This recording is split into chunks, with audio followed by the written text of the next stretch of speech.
tenemos 4 speakers a continuación que se vienen de Microsoft para la siguiente charla. Me gustaría muchísimo destacar un punto muy importante y es que Microsoft es partner de Globant y tenemos más de 400, escuchen bien, más de 400 capacitaciones realizadas por Globers, ¿tá? Lo que nos posiciona como el nivel más alto de reconocimiento del partnership. Carísimos, felicitaciones por eso. Así que vamos a hablar un poquitito con ellos y ya tenemos en vivo a Martín Ciarillo. Martín, me decís si pronuncié bien tu apellido, porque no hay cosa más fea que te pronuncien mal el apellido. Es Ciarillo, Ciarillo.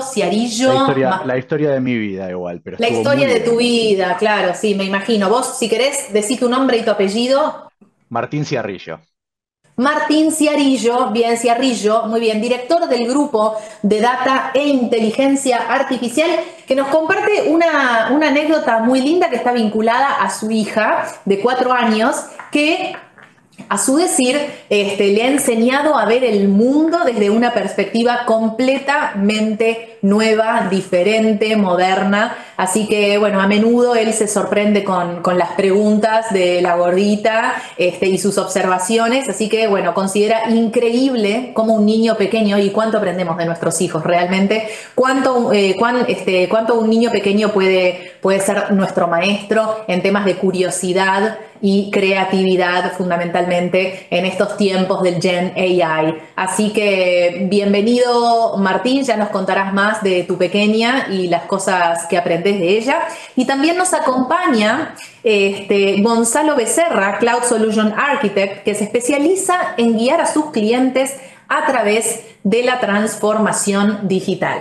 Y a esta charla también se va a estar sumando Valentina Grajales, que vamos a decir mujeres en tecnología y nosotras ya nos brillan los ojitos, no lo vamos a negar, que tiene un máster en ciencias de computación y cursa un doctorado en inteligencia artificial. Le apasiona la construcción de soluciones que empoderan y promueven la calidad de vida mediante el uso de machine learning e inteligencia artificial, y también le gusta enseñar sobre tecnología potenciando a los profesionales que transforman las organizaciones. Así que gracias, Valen, también por sumarte a esta charla y nos encanta poder tenerte y ser parte de este gran panel. Que vivan las mujeres en tecnología, ¿eh? Viva. Bien, y también participa con nosotros hoy, le damos la bienvenida a Paulo Lacerda, que es arquitecto de soluciones de inteligencia artificial. ¿Cómo estás, Paulo? Bienvenido. Su misión principal es asistir a los clientes en el uso de Azure Inteligencia Artificial, aportando así valor a sus negocios. En cuanto a formación y a su educación, Paulo tiene una maestría en ciencias computacionales y actualmente está realizando un doctorado en inteligencia artificial aplicada al análisis de imágenes. Bienvenido, Paulo, bienvenida Valentina, bienvenido Gonzalo y Martín. Todos ellos nos van a estar contando sobre los aspectos de los modelos generativos del lenguaje, cómo aprovechar su potencial para resolver problemas empresariales con Azure OpenAI. Y antes de ir a la pausa para que comience esta charla, no se olviden de anotarse en las asesorías que se están sorteando dentro de lo que es el canal de Twitch, así que pueden anotarse, están poniendo por ahí el link, no se olviden de sumarse. Solamente tienen que seguir a Globant en TikTok y en Twitch, así que vayan, que ahí los están esperando para ese sorteo. No se vayan, no se muevan de ahí, se van a buscar un cafecito, un matecito, un té, algo fresco, algo para comer. Nosotros estamos comiendo unas empanaditas acá que nuestras amigas Juli Estofan y Matu Barquín nos trajeron porque ya estábamos como desfallecientes. Nos quedan muchas horas por delante, no se vayan de ahí, quédense, sigan interactuando con nosotros a través del chat en vivo de Twitch. Les dejamos un beso, nos vemos próximamente en vivo desde la ciudad de Montevideo, Uruguay, para el mundo. Ya volvemos. Lo que se viene en el corto plazo es la dificultad de diferenciar entre lo real y lo falso.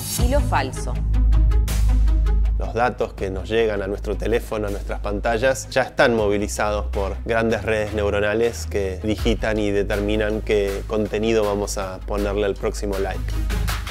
Mi nombre es Martina Rúa, soy periodista especializada en innovación y hoy llegamos hasta este estudio para crear mi avatar. Comenzamos sonriendo a la cámara. El sitio usa este video y mi voz como datos de entrenamiento. Und kann es in 8 Sprachen sagen. Einige davon könnte nicht einmal nachahmen. Entrenar estos modelos con horas y horas de videos. Cuando uno piensa en un auto autónomo, uno piensa en que hay un cerebro adentro de ese auto. Si le tengo miedo a la inteligencia artificial, y a veces sí le tengo miedo a la inteligencia artificial. 6 capítulos para descubrir cómo la inteligencia artificial está potenciando la capacidad humana.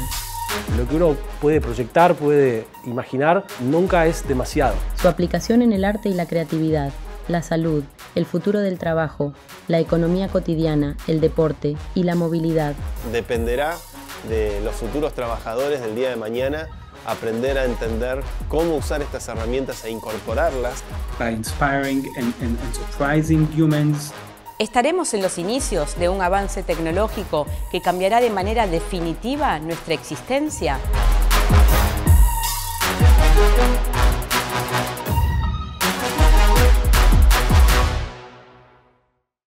Lo que se viene en el corto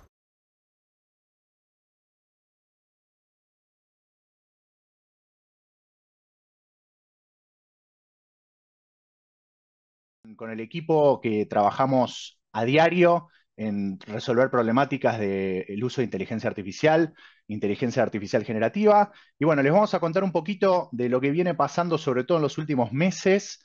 Ha habido una explosión espectacular de lo que es la adopción de esta tecnología. Bueno, nosotros les queremos contar un poco lo que es nuestro aprendizaje, lo que hemos visto, nuestro finding, nuestros learning. Somos todos técnicos, todos resolvemos problemas y todos buscamos la manera de resolver problemas de la manera más eficiente también. Entonces, bueno, nos gusta mucho generar comunidad y queremos compartir un poco de nuestros aprendizajes.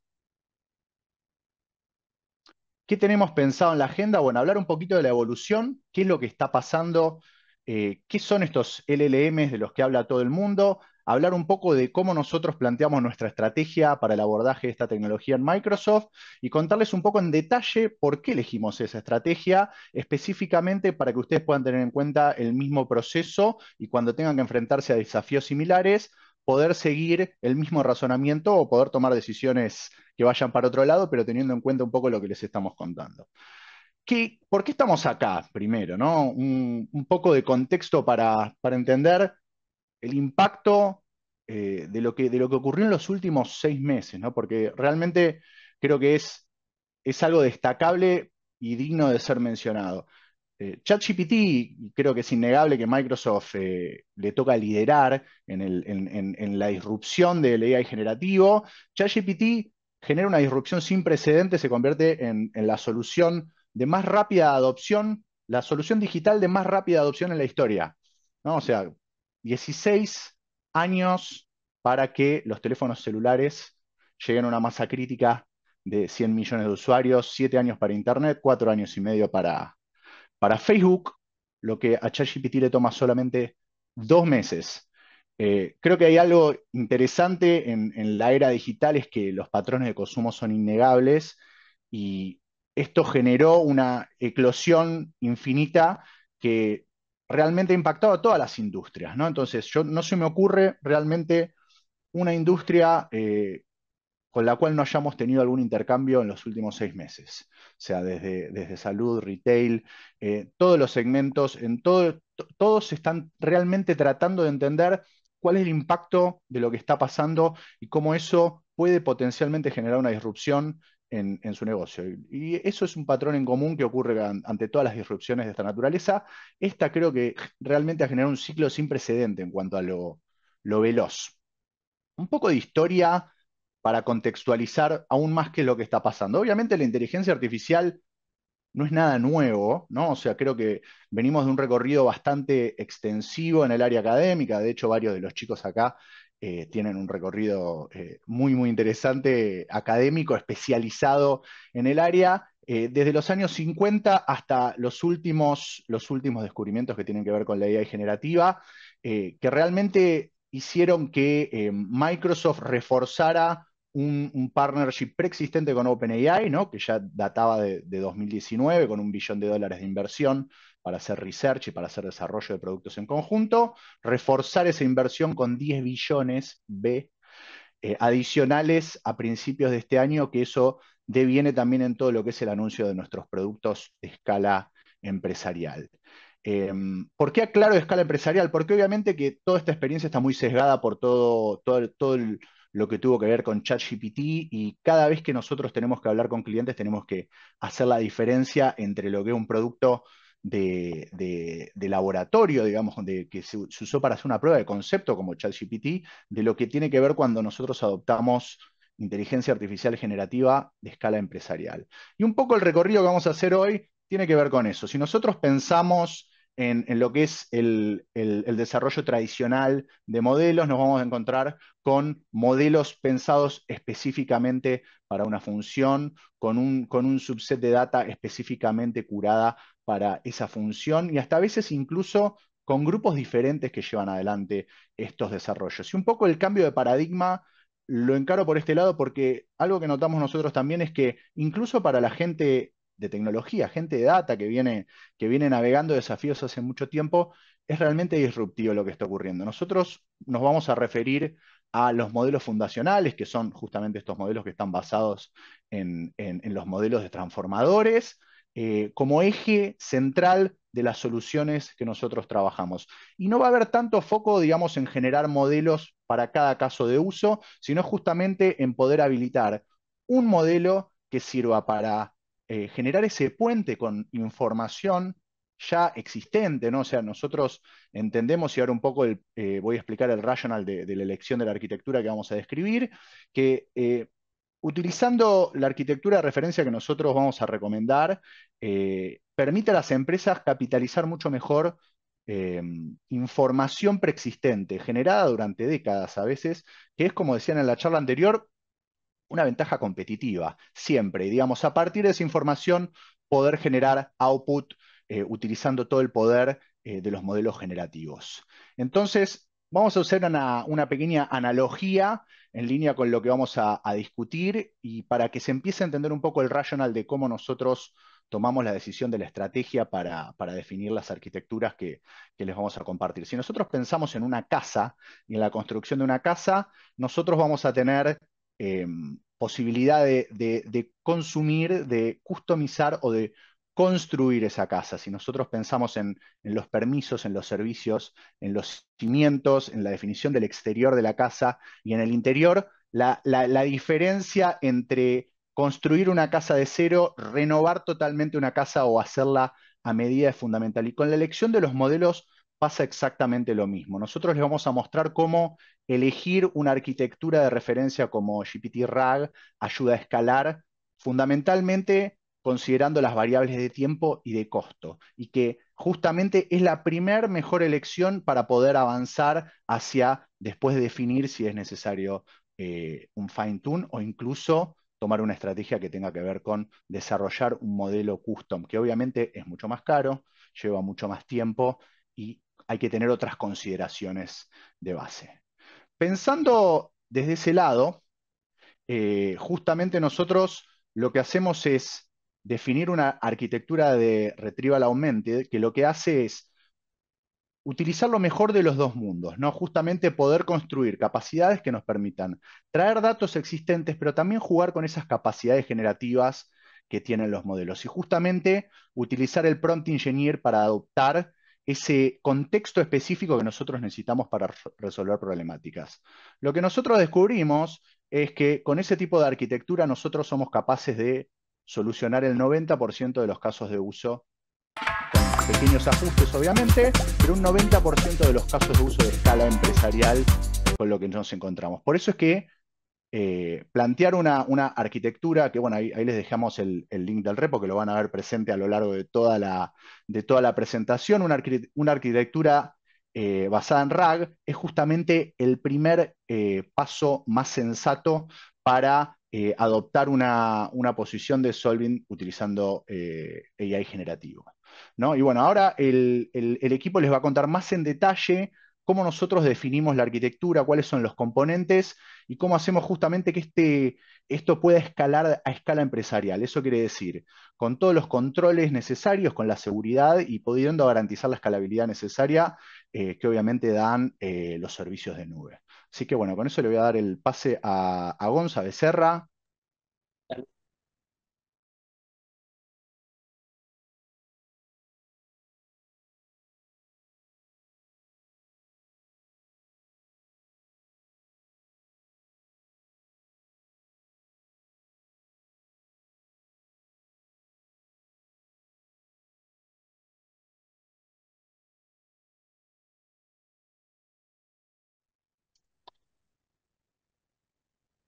Ahora, y partir todavía no me deja. Martín, no sé si lo estopió ahí. ¿Sí? Yo sigo viendo la pantalla, Martín.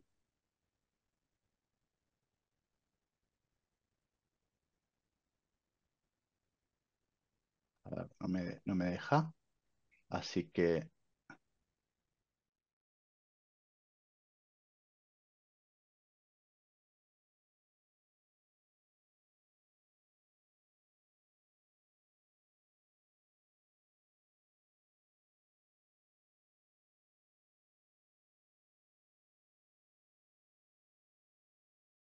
Mi nombre es Gonzalo Becerra.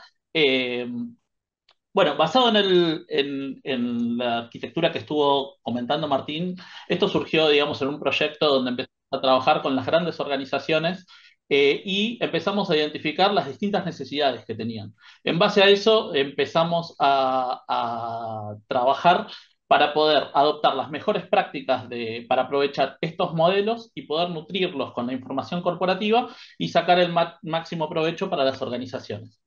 De esta manera surge este proyecto que está basado, digamos, en lo que sería Retrieval Augmented Generation, que básicamente un usuario hace una consulta, esa consulta, digamos, va al índice de search, ¿no? Ahí es donde está toda la información corporativa, ese resultado del search se agrega, digamos, como query adentro del prompt y se envía al servicio de OpenAI. Esto, digamos, al momento de enviarse se genera lo que sería el completion, que básicamente es, digamos, la capacidad de conversar sobre la información corporativa que tiene la organización. Esto es un poco la arquitectura de referencia que venimos trabajando, digamos, es una arquitectura basada, digamos, en las mejores prácticas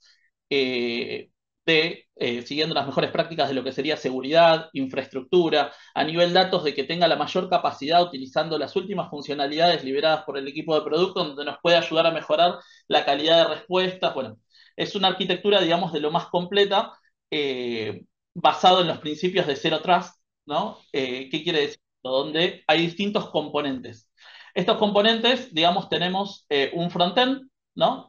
Este frontend es la capa de presentación. Después, por otro lado, tenemos una Azure Function, que básicamente es la encargada de manejar todo lo que sería el backend de la solución, ¿no? La comunicación con el servicio de Search, con el servicio de OpenAI, y, bueno, entregar, digamos, esa información para presentación al usuario. Por otro lado, tenemos una Cosmos DB, que básicamente, ¿qué es lo que nos ayuda la Cosmos DB? Es para poder tener información analítica del contenido, es para poder ver qué es lo que se está consultando, de qué hay información y de qué se está consultando que no hay información, o sea, tener un poquito más de ese tipo de información analítica y también el consumo, ¿no? ¿Cuáles son las áreas que más se están consumiendo? Qué cantidad de tokens, cuáles son los usuarios más heavy o qué cantidad de tokens se están consumiendo y tener una visión un poquito más completa de qué es lo que qué es lo que hay en la solución y qué es lo que está la gente consumiendo. Por otro lado, dentro de esta arquitectura, digamos, tenemos el servicio de search, que básicamente es donde guardamos toda la información corporativa, y tenemos otra Azure Function que utilizamos que se llama Data Ingestion, que es para poder hacer el enrichment de la información previamente a subirla al índice. ¿Qué quiere decir esto? Que, por ejemplo, si tenemos que partir la información, los documentos, porque son documentos grandes, para, digamos, o generar vectores, ¿no? Para convertir, digamos, las palabras en números y poder hacer similitud de eso, básicamente esta ingestión, esta function, lo que nos permite es poder hacer ese enrichment de información para subirlo lo más apropiado posible adentro del índice.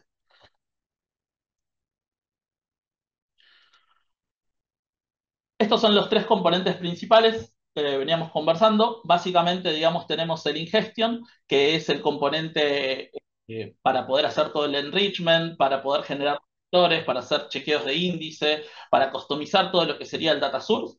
Y esto, digamos, se consume a través del servicio de OpenAI y después se envía a los servicios de search.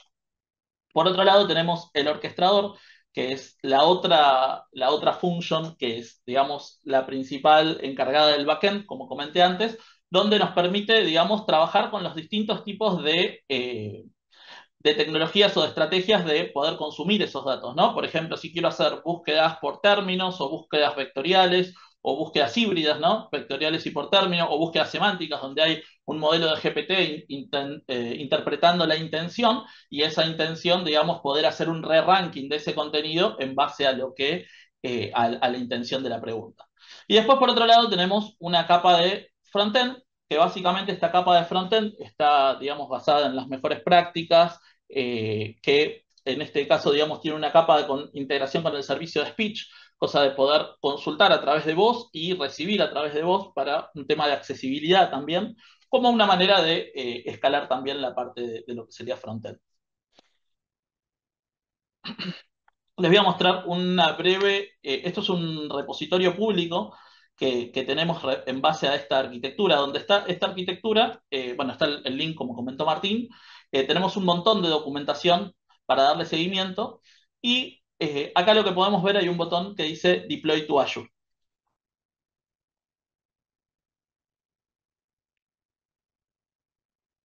Básicamente esta solución, la idea de esta solución es una solución production ready. ¿Qué quiere decir esto? Que está lista, digamos, para mover a producción, y una vez implementada es autoescalable cada uno de los componentes, y actualmente, digamos, las empresas que ya lo tienen implementado en producción, en el término de 2 semanas están sacando a producción copilots donde se integran con estas soluciones y pueden, digamos, salir súper rápido a consumir los datos y conversar sobre esos datos.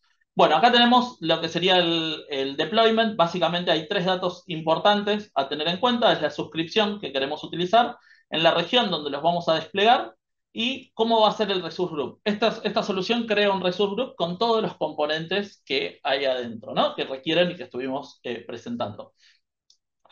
Por otro lado, hay, digamos, una opción súper importante que es Network Isolation. Esto quiere decir que es si voy a implementar arquitectura, digamos, Zero Trust o no. ¿Qué quiere decir? Si yo quiero, por ejemplo, implementar toda la arquitectura, pero sin que esté 100%, digamos, securizada, le puedo poner false y me va a desplegar la mayoría de los componentes, pero no todos los componentes de Zero Trust o de, digamos, para tener toda, digamos, la capa cerrada, ¿no? de redes. Si acá le ponemos true, básicamente este Network Isolation lo que va a hacer es desplegar cada uno de los componentes con su private link, su VNet integration y todo lo necesario para que esté dentro del perímetro de la organización. Y de esta manera, digamos que directamente el deployment ya sea asegurado. Bueno, acá, digamos, hay distintos parámetros para modificar, donde podemos directamente colocar nuestro naming convention de los servicios de OpenAI o de Search o de Data Ingestion. Bueno, de cada uno de los servicios podemos, digamos, poner nuestro naming convention y le damos Review and Create. Básicamente, cuando le damos Review and Create, esto va a empezar a crear la solución, ¿no? Esta solución, acá están, digamos, todos los componentes. Acá están todos los componentes donde, bueno, está el servicio de OpenAI, está un servicio de Keywell para poder guardar todo lo que son las keys de los servicios. Ahí están los DNS dados de alta. Y bueno, una storage account, que es donde vamos a estar subiendo la documentación que vamos a ingestar. Y el servicio de search, que es el principal, que se encarga, digamos, de hacer todo el indexado de los documentos. Una vez que tenemos esta arquitectura deployada, básicamente, digamos, dentro de la solución hay hay estos tres componentes, ¿no? Data Ingestion, Orchestrator y Upfront, que básicamente son los que hay que hacer el deploy del código, que son no más de 2 o 3 pasos por componente, para poder tener todo, digamos, el código deployado adentro de cada una de los componentes. Y una vez deployado este código, básicamente lo que vamos a tener es el servicio. Acá lo que vamos a poder ver, por ejemplo, es, en este caso, esto es una storage account, que es donde estamos guardando, digamos, los documentos. Acá subí un documento súper sencillo, ¿no? Que es respecto al principito, para poder conversar sobre este documento. Cuando yo subo este documento, después puedo ir, digamos, una vez configurado al servicio de search. Dentro del servicio de search tenemos los índices y los indexadores, ¿no? Los indexadores, básicamente lo que se encargan es de procesar esa información, ¿no? Acá procesé el documento este, le das run y básicamente va al storage account y busca ese contenido para poder indexarlo. Esto genera, digamos, los chunks, digamos, particiona los documentos, genera los vectores y hace digamos, lo ingesta dentro del índice. Una vez que lo ingesta dentro del índice, nosotros podemos ir dentro del mismo search y poder comprobar esto, ¿no? Que esto es una funcionalidad súper nueva e interesante respecto a lo que es Cognitive Search, ¿no? Donde yo puedo, por ejemplo, buscar cualquier keyword y yo lo que voy a ver acá es que tengo generado todo lo que está indexado, pero en el mismo search también tenemos todos los vectores guardados. Entonces tenemos la base vectorial y aparte tenemos todo el contenido en el mismo Cognitive Search. Bueno, en base a esto, digamos, hay distintos, una vez que, digamos, se hace el deploy siguiendo todos los pasos que menciona, digamos, los 2 pasos por cada componente, esto básicamente nos va a dejar una solución donde yo puedo, por ejemplo, voy a agarrar una pregunta, donde puedo agarrar, digamos, cualquier consulta sobre el documento que estaba indexando y básicamente yo voy a tener el resultado que estoy esperando. La verdad que con, digamos, referencia a las fuentes y con la capacidad de poder ver, digamos, de dónde sale esa información y tener siempre, digamos, una doble verificación de la información que estoy obteniendo también. Así que bueno, eso es un poco la solución. Y bueno, no sé si pasamos al siguiente, Paulo.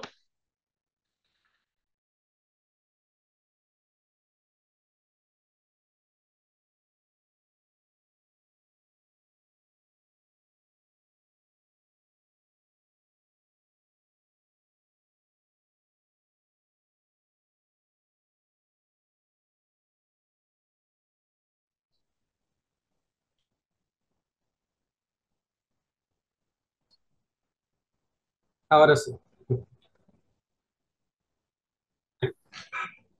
Hola a todos. Bueno, yo soy de Brasil, por tanto voy a mezclar un poco de portugués al hablar, pero creo que mi español está suficiente para entendimiento. Bueno, gracias a Gonzalo. Vamos dando continuidad a la parte de RAG, o sea, pensando en una solución de IA generativa, un punto que es importante cuando estamos usando un pattern como RAG es la parte de generación.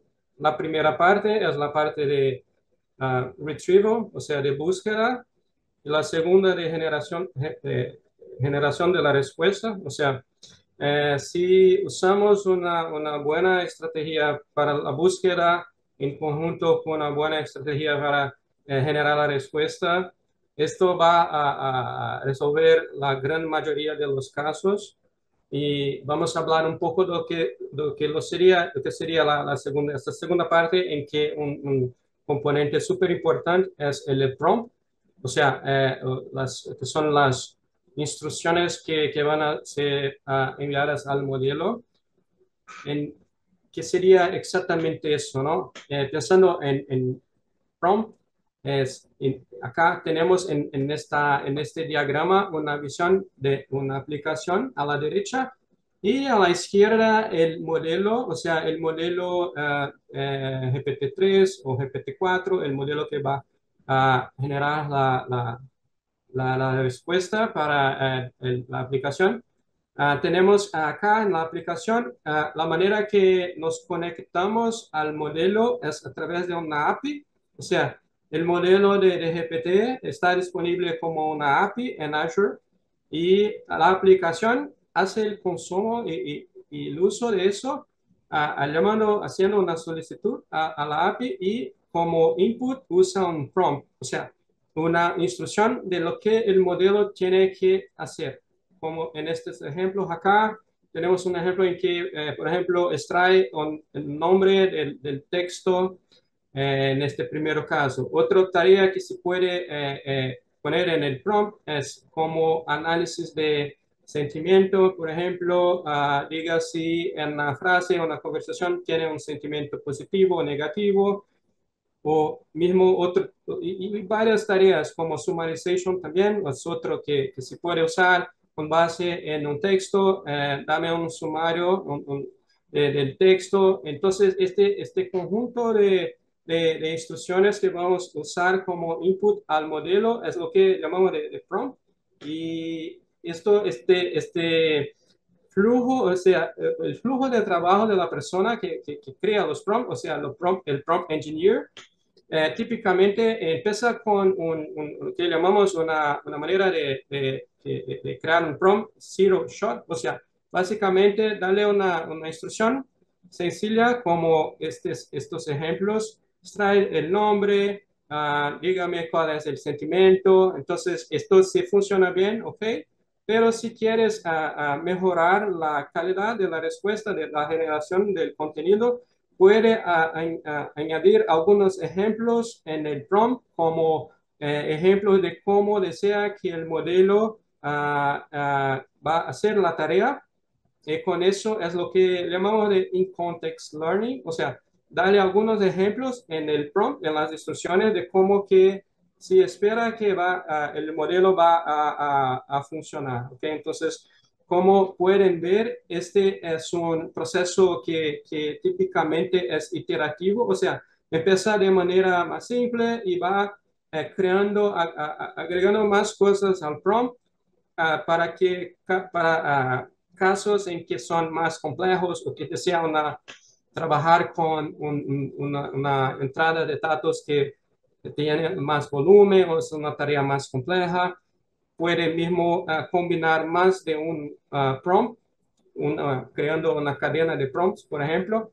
Entonces, este es un proceso típicamente iterativo. Acá en este diagrama tenemos una visión de lo que es este proceso de comienzo al fin. O sea, en verdad es algo cíclico, ¿no? Que empieza con el prompt engineer, creando los prompts y haciendo en su inner loop pequeñas pruebas de cómo que está funcionando el prompt y va mejorando a medida que ve los resultados y al punto en que está satisfecho, que está bueno para mover adelante, va haciendo testes o evaluation con más datos. En este caso puede, por ejemplo, correr una evaluación con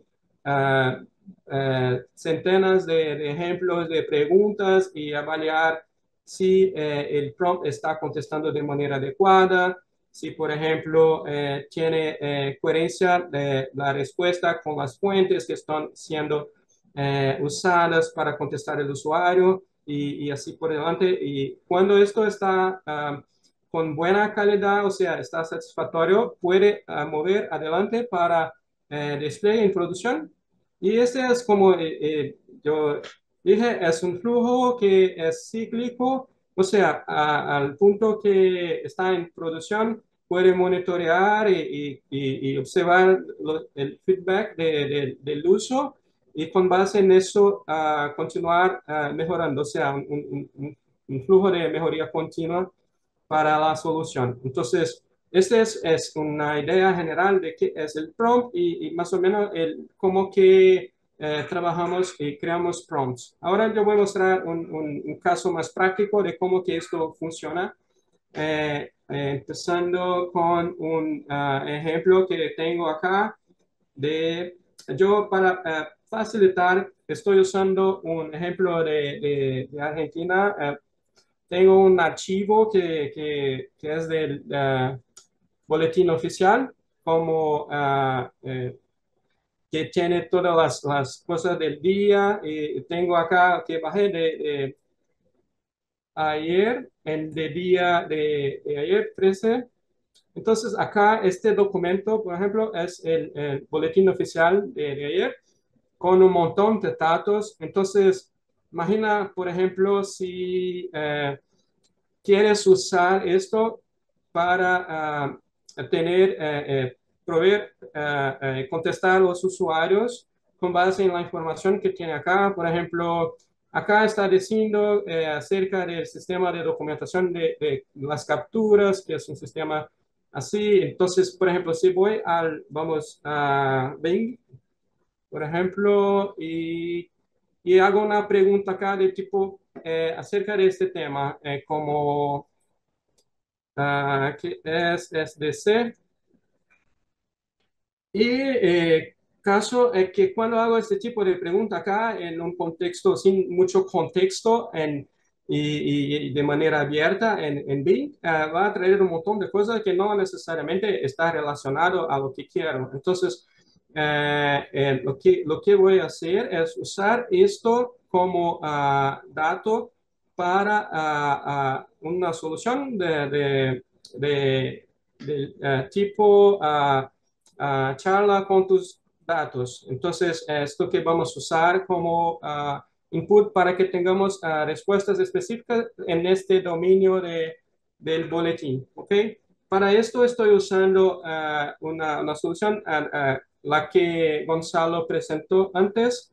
Entonces, déjame mostrar acá en mi suscripción de Azure. Ya está desplegado con todo provisionado por cuestión de tiempo.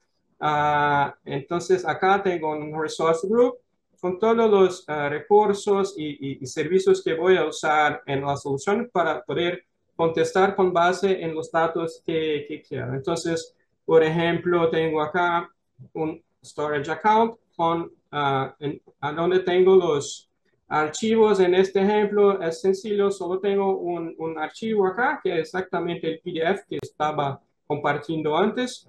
Entonces, con este PDF acá en el blob storage, la solución hace la indexación del contenido en un index que va a ser usado para buscar los datos que son relevantes para contestar el usuario. Está todo acá indexado en un index de Cognitive Search. ¿Okay? En el index, como pueden ver, tiene todo acá. Entonces, ¿cómo que esto puede ser consumido por el usuario? En la solución, otro componente acá es el front-end, en el que tengo una aplicación web para eso. Acá está. Entonces, este es el front-end que va a conectarse con el orchestrator, en el que a donde tengo el prompt y el flujo, o sea, lo que es necesario para hacer la búsqueda del contenido en search, de los documentos que son relevantes para contestar el usuario y el prompt para contestar el usuario. Y imagina que hago la misma pregunta acá, ¿no? Que es el SDC o SDC.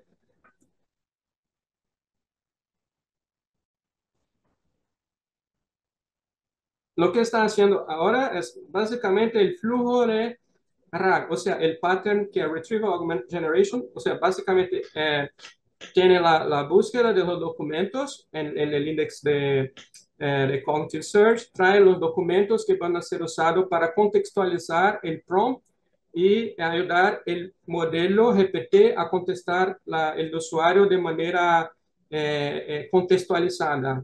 O sea, estamos lo que llamamos de grounding, o sea, estamos poniendo contenido en el prompt que va a ayudar a contextualizar y evitar que el modelo va a tener algún tipo de alucinación, de contestar con cosas que nosotros no nos gustarían, como cosas fuera del contexto, hablando de otras cosas. Y entonces, esto que es la idea. Y para que pueda quedarse un poco más claro, si clico acá en la lámpara, lo que tengo acá es, mira, la pregunta y el prompt. El prompt, mira que es grande porque es esto todo acá. Tiene la primera parte del prompt, básicamente es la parte en que tengo las instrucciones para el modelo de cómo debe contestar. Entonces, digo acá que es un asistente de AI.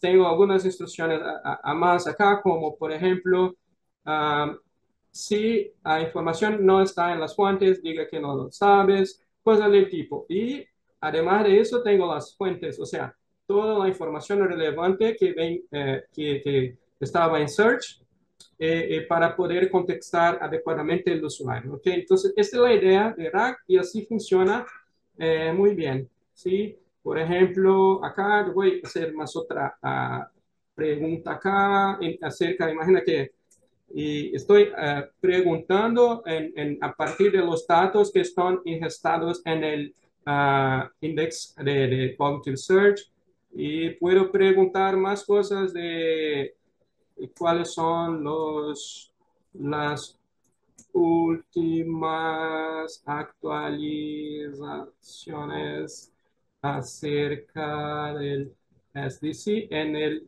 boletín oficial. Entonces, puedo acá continuar y haciendo preguntas acerca del contenido que está indexado. Entonces, es una manera, imagina que puedes aplicar eso.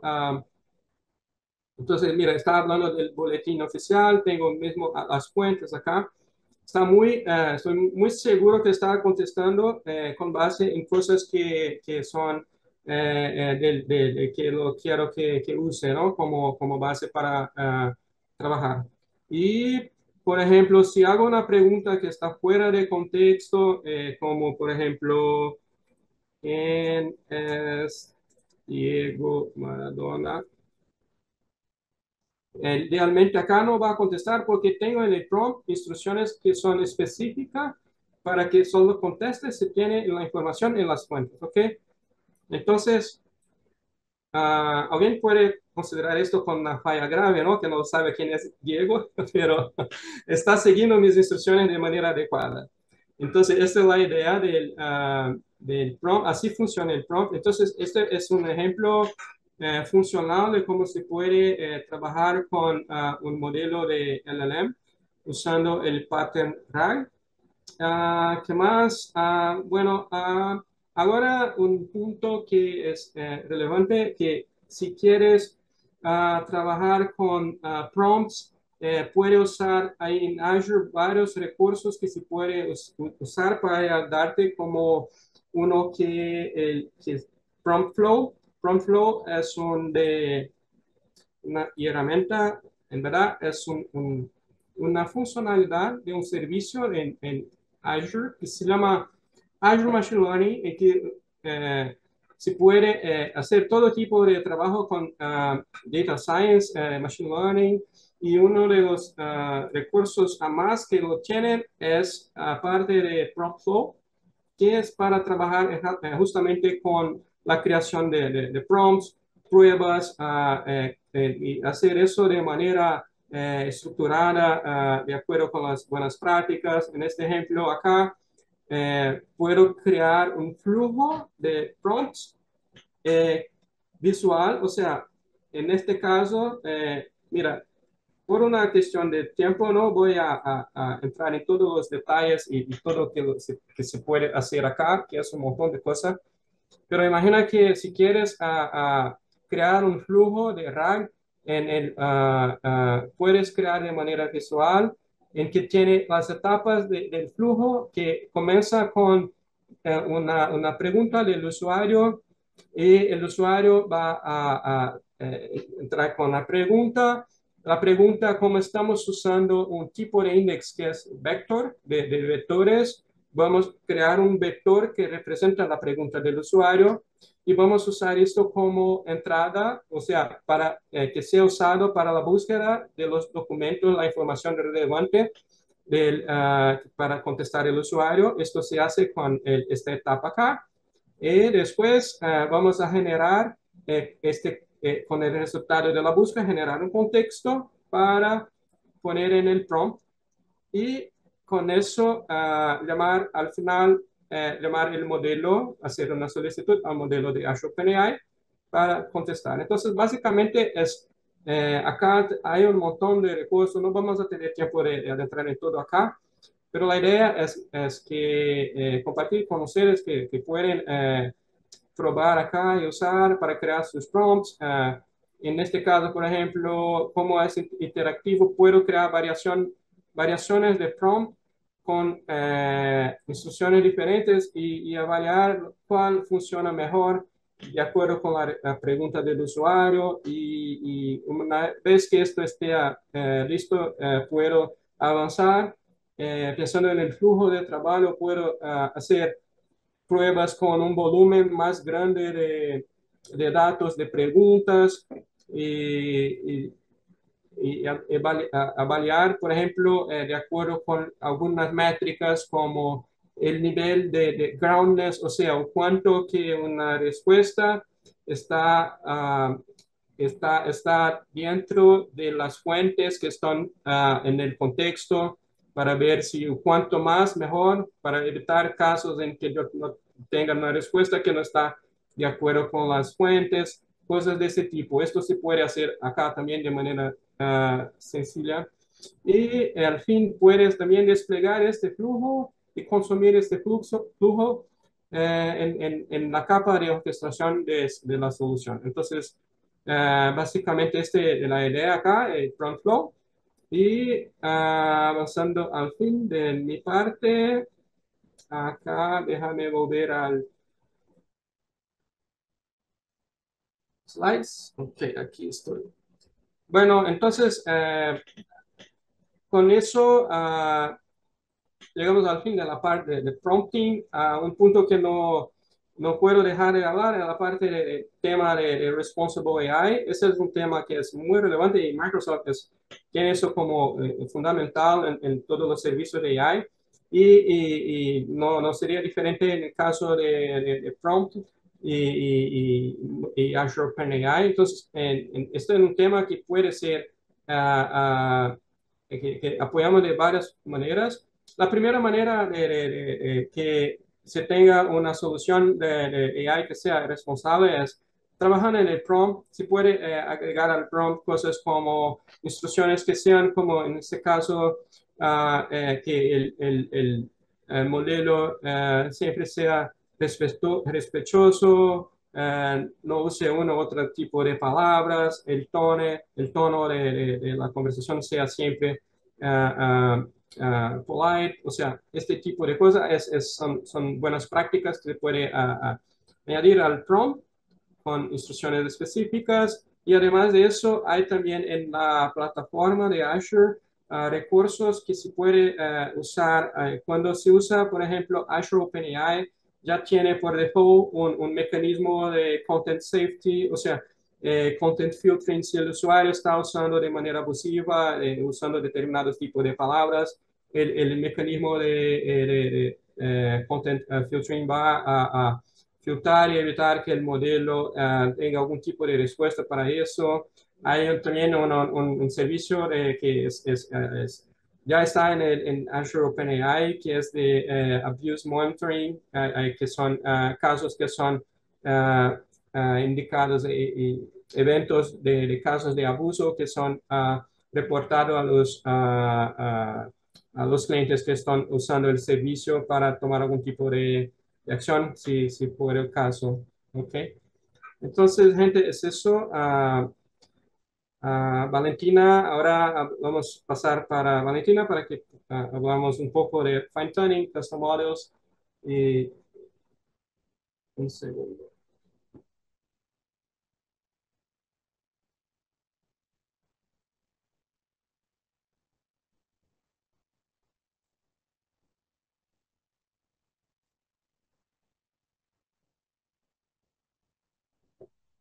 Valentina, ¿puedes ya compartir?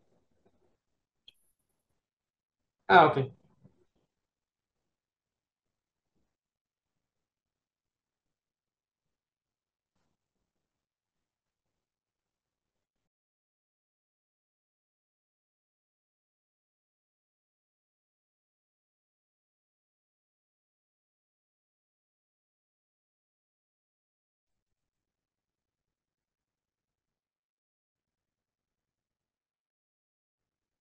Perdonen, ¿me escuchan ahora?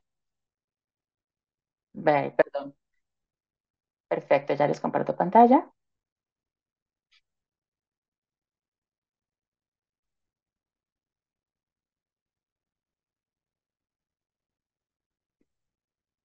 ¿Ya se está viendo?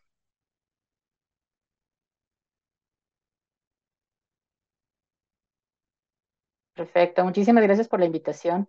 Yo quiero cerrar esta sesión hablando sobre las jerarquías para personalizar un modelo de lenguaje, como es el caso de OpenAI, como es el caso de Llama, por ejemplo. Y vean esta pirámide invertida como comenzamos cuando iniciamos la sesión. Estábamos viendo cómo le proporcionamos contexto al modelo y lo primero que vimos es, ok, apliquemos una técnica de information retrieval, como es el proyecto GPT-RAC, para proporcionar ese contexto y luego ajustemos al modelo para que se comporte de acuerdo a las instrucciones que le vamos a proporcionar y a las reglas que debe seguir aplicando una técnica de prompt engineering. Y fíjense cómo con esas dos técnicas ya cubrimos el 90% de los casos por experiencia propia empresariales. Pero nos quedan otras dos opciones y es hacer un fine tuning del modelo, ¿sí? O incluso entrenar un modelo propio. ¿Y en qué consiste hacer un fine-tuning del modelo? Y la pregunta es, ¿cuándo lo necesitamos? En principio, la idea de hacer un fine-tuning es cuando trabajamos con un modelo que es muy pequeño, en general un modelo más simple, un modelo más sencillo, cuando tenemos que preocuparnos o tenemos que darle prioridad a la latencia que tienen los modelos, y usualmente esa latencia está dada por los tiempos requeridos para hacer inferencia. Modelos más pequeños tienen tiempos latencia menor, pero por lo mismo que son más sencillos, más pequeños, tenemos que hacerles ajustes para que tengan un mejor desempeño. La otra estrategia es cuando queremos mejorar la estrategia de calidad de la salida, ¿sí? Cuando la salida que obtenemos o la calidad de las respuestas que obtenemos por parte del modelo aplicando técnica de information retrieval o minería de conocimiento, como es el caso de GPT-RAC, o con ingeniería de prompt resulta insuficiente. En esos casos podemos considerar si haciendo un tuning del modelo, un ajuste del modelo, podemos mejorar el desempeño del mismo. Y además, cuando tenemos disponible un conjunto de datos, una muestra de datos que nos permita entrenar ese modelo, ajustar el modelo. Para ser estrictos, no es que lo vayamos a entrenar, el modelo ya está preentrenado. Lo que vamos a hacer es ajustar ese modelo con una estrategia entrenada, pero diferente a la que se aplicó originalmente en el entrenamiento del modelo, para mejorar el desempeño del mismo. Pero fíjense cómo en esa tabla vemos que no necesariamente hacer fine-tuning genera un mejor resultado por parte del modelo. Aquí tenemos el caso de una prueba de desempeño con Blue 4, donde estamos evaluando un modelo, el desempeño de un modelo para generar código, tanto en código en Ruby como en JavaScript, como en Go, como Python, como Java, y cómo cambió el resultado versus hacer tuning de prompt, que era lo que nos estaba hablando Paulo hace un momento, versus hacer tuning del modelo. Y fíjense cómo hacer tuning del modelo no necesariamente mejoraba el desempeño del modelo. Por eso, mi recomendación es, cuando se encuentren con un mal desempeño, cuando no tengan los resultados esperados, consideren como primera alternativa o primera opción mejorar la calidad del contexto que le están entregando a su modelo a partir de las técnicas de information retrieval como GPT-RAC, o mejorando la calidad del prompt, haciendo, por ejemplo, flujos de prompt, encadenando el prompt, ¿sí? Y haciendo diferentes pruebas de versiones de prompt, buscando la mejor versión de la misma. ¿Cómo funcionan los modelos fundacionales como base? Cuando estos modelos son entrenados, ustedes saben que la base de estos modelos fundacionales de procesamiento del lenguaje natural están basados en la arquitectura de Transformer y la arquitectura de atención. Es básicamente proporcionar un conjunto de datos, muchos datos, cientos de millones de datos, billones de parámetros como fuentes de datos que se tokenizan para efectos de que le proporcionen esa capacidad para que el modelo aprenda sin supervisión. Recuerden que estos modelos es un proceso de aprendizaje no supervisado que se ajusta mediante apoyo humano para evitar comportamientos inesperados por el mismo, pero durante la fase de entrenamiento es básicamente una estrategia no supervisada a partir de muchas fuentes de datos y muchas características de los datos. De hecho, las características de los datos son lo que les permite ser modelos unimodales o multimodales, que de hecho las versiones más avanzadas ya tienen capacidades multimodales, como en el caso de GPT-4, que es capaz de generar imágenes e incluso interpretar imágenes. Y luego, una vez el modelo está entrenado, lo podemos adaptar para responder preguntas, análisis de sentimientos, reconocimiento de objetos, a seguir instrucciones, ejecutar instrucciones, en general, todas esas tareas que han resultado sorprendentes por parte de estos modelos generativos de lenguaje. Y con este modelo fundacional, que es el modelo preentrenado, la idea es, ok, ¿y ahora qué puedo hacer? Yo puedo trabajar con la estrategia clásica de Machine Learning, donde yo tenía un conjunto de datos para entrenamiento. A esos datos había que hacerle preprocesamiento, ingeniería de características, salvo que fuera un modelo de inteligencia artificial, un modelo basado en redes neuronales, pero en general ese era el proceso básico. Tengo los datos, entreno, a partir de después del entrenamiento del modelo, tengo el modelo final y con ese modelo hago inferencia y a partir de esa inferencia luego puedo evaluar el desempeño del modelo, que es básicamente calificar los resultados del modelo. En el caso de los modelos LLM, trabajamos con grandes cantidades de datos. Ustedes saben, con Machine Learning yo puedo trabajar en conjuntos más pequeños, pero en el caso de redes neuronales y especialmente estas redes tipo de atención y transformer, necesito grandes cantidades de datos, entreno el modelo y lo que tendría en la primera fase o cuando el modelo está entrenado, que es lo que nos proporciona Azure OpenAI, por ejemplo, GPT, ChatGPT, ¿sí? Llama y estos modelos fundacionales son modelos preentrenados. Y yo con esos modelos preentrenados puedo utilizar una solución como GPT-RAG, minería de conocimiento, ¿sí? Information Retrieval, para tomar esa base de conocimiento que vemos en la parte inferior derecha, aplicar una estrategia de búsqueda tanto semántica como vectorial, para luego proporcionar eso como prompt en la plantilla del prompt, en el encadenamiento de prompts y en los flujos al modelo preentrenado y a partir de eso tener una respuesta. Y eso fue lo que vimos en la primera parte con Gonzalo y con Paulo. Pero ¿qué podríamos hacer adicional? Pues yo podría tomar el modelo preentrenado, podría tomar a GPT-3.5, por ejemplo, a 3.5 Turbo, y hacerle un tuning de ese modelo utilizando datos propios, datos de entrenamiento. Ojalá una base de datos, una muestra de datos suficientemente grande y significativa en función del tipo de problema que quiero resolver. Y el resultante sería un modelo tuneado, un modelo ajustado, y ese modelo ajustado se convertiría en mi nuevo modelo para trabajar, un nuevo modelo que tengo que almacenar en alguna parte, tengo que tener un repositorio, tengo que tener cómputo disponible para que quede el modelo allí para ejecución. Por lo tanto, se podría entender que el modelo tuneado me puede costar más que el modelo preentrenado porque en este caso tengo que asignar capacidad de cómputo y memoria propia para poder almacenar ese modelo tuneado. Por eso es que ese triángulo invertido que vimos, el costo se incrementa a medida que vamos bajando, porque a medida que vamos bajando tenemos que crear nuestras propias soluciones, nuestros propios datos, nuestro propio modelo, tener dónde almacenar nuestro propio modelo, tener cómputo disponible para almacenar nuestro propio modelo y si queremos ir más allá, incluso entrenar un modelo propio completo. Hasta el momento, ¿cómo hemos adaptado el funcionamiento de los modelos a nuestra tarea? Fíjense que cuando hablábamos de prompt engineering, cuando Pablo nos habla de prompt engineering, pensábamos en diferentes estrategias para, mediante el prompt, mediante las instrucciones del prompt, mejorar la calidad de la respuesta que me da el modelo. Una forma es no darle ejemplos del tipo de respuesta que yo espero a partir de las preguntas que le voy a realizar, y esa sería la técnica de zero shots, es decir, yo tengo un modelo que fue entrenado con unos conocimientos y yo espero que con ese conocimiento sea suficiente para que haga una inferencia a partir de datos que no ha visto. La otra estrategia es explicar un one shot. Le voy a dar un ejemplo en particular porque espero que al darle ese ejemplo en particular yo esté reforzando estadísticamente la importancia de ese ejemplo, de modo que estos generadores, que son generadores estadísticos, le den prioridad a ese caso y por lo tanto el recall, el resultado que me entregue, resulte más adecuado. Y la otra estrategia es aplicar un few shots, que le voy a dar una muestra de ejemplos, de modo que el modelo pueda generalizar mejor a partir de esa muestra de ejemplos. Pero fíjense que como en cada uno de estos casos yo estoy usando tokens, estoy quemando tokens, por decirlo de alguna forma, estoy usando tokens del prompt, ¿sí? Para poder mejorar el comportamiento del modelo a partir de las instrucciones que le doy al modelo. Por lo tanto, estoy gastando tokens y recuerden que los modelos tienen un límite de tokens dependiendo del tipo de modelo. Entonces, en esos casos, por ejemplo, puede resultar conveniente aplicar fine tuning, porque en el caso de fine tuning, vean, arriba tenemos el zero shot, one shot y few shots. Aquí lo que tendríamos es, preparamos nuestros datos, entrenamos el modelo a partir de un modelo preexistente, un modelo preentrenado, y lo que tendríamos es un nuevo modelo que tiene como base el modelo original, ajustado para nuestros nuevos datos. Piensen cómo puede potencialmente, y digo potencialmente porque esto no hay garantía de que hacer fine-tuning mejora el desempeño del modelo, depende de la calidad de los datos, depende de la estrategia de prompt que intentaron previamente, depende de si el modelo es un modelo sencillo o no es un modelo sencillo. Entonces hay muchas condiciones que hay que considerar para determinar si aplicar fine-tuning realmente nos va a generar mejores resultados. Pero potencialmente puede darnos mejores resultados. Además, nos da la facilidad, la habilidad de entrenar a partir de más ejemplos que le vamos a proporcionar. Fíjense que en el caso de prompt engineering, nosotros podíamos proporcionarle unos cuantos prompts, unos cuantos shots, unos cuantos ejemplos en el prompt, pero estábamos limitados por la capacidad de tokens o la cantidad de tokens que soporta el modelo.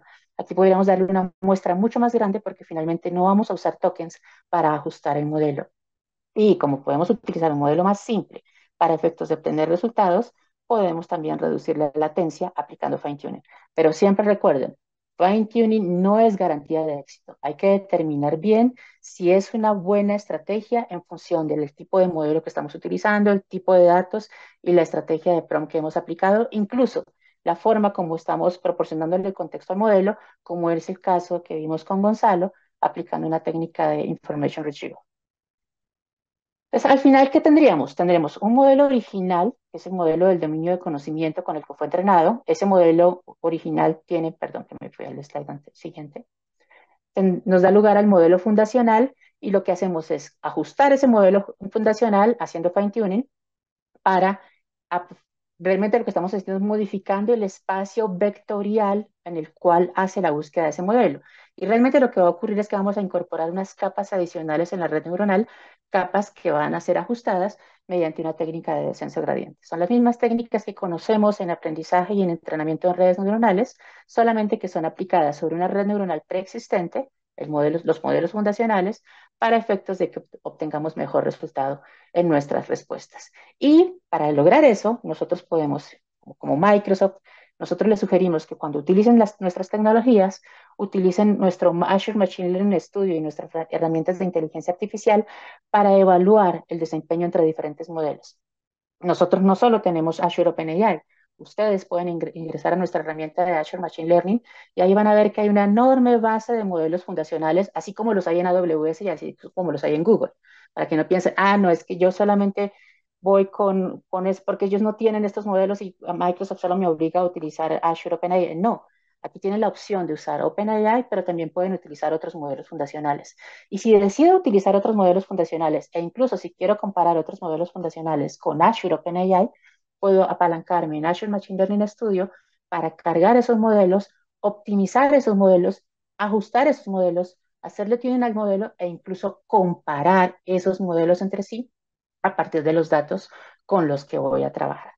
Y eso era lo que les quería compartir, les queríamos compartir el día de hoy. La etapa siguiente sería, ok, ¿qué puedo hacer adicionalmente a optimizar, ajustar el modelo con information retrieval o ingeniería de prompts o fine tuning? Pues la adicional que nos queda es entrena tu propio modelo de cero. Haz tu propio OpenAI, haz tu propio GPT, haz tu propio ChatGPT, para lo cual necesitas una gran cantidad de datos que ojalá estén preprocesados, que estén listos, y necesitas además un gran poder de cómputo para entrenar esos modelos y además necesitas personas que te ayuden a ajustar los resultados del modelo para que entregue las respuestas adecuadas y que incluso no tenga comportamientos inadecuados. Entonces, ese sería el más costoso de todos y que usualmente hoy en día está solamente permitido para estas grandes compañías que pueden invertir en grandes clústeres computacionales. Eso era todo por hoy. Muchísimas gracias. Les deseamos muchos éxitos y gracias a todo el equipo.